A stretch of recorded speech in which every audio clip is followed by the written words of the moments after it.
رسول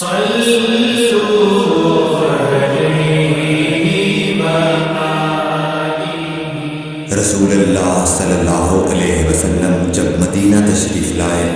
تو پہلے اپنی نانہال اترے جو انصار تھے، اور وہاں آپ نے 16 یا 17 ماہ بیت المقدس کی طرف منہ کر کے نماز پڑھی، اور آپ کی خواہش تھی کہ آپ کا قبلہ بیت اللہ کی طرف ہو۔ جب بیت اللہ کی طرف نماز پڑھنے کا حکم ہو گیا تو سب سے پہلی نماز جو آپ نے بیت اللہ کی طرف پڑھی عصر کی نماز تھی۔ وہاں آپ صلی اللہ علیہ وسلم کے ساتھ لوگوں نے بھی نماز پڑھی۔ پھر آپ کے ساتھ نماز پڑھنے والوں سے ایک آدمی نکلا اور اس کا مسجد بنی حارثہ کی طرف گزر ہوا تو وہ لوگ رکوع میں تھے۔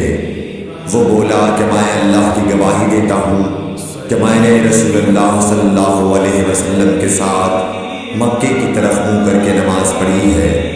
یہ سن کر وہ لوگ اسی حال میں بیت اللہ کی طرف گھوم گئے، اور جب رسول اللہ صلی اللہ علیہ وسلم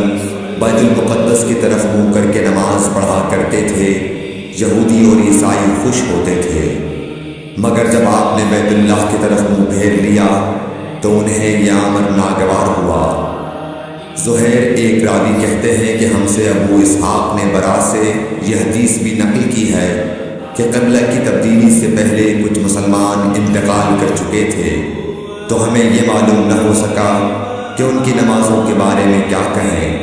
تب اللہ نے یہ آیت نازل کی،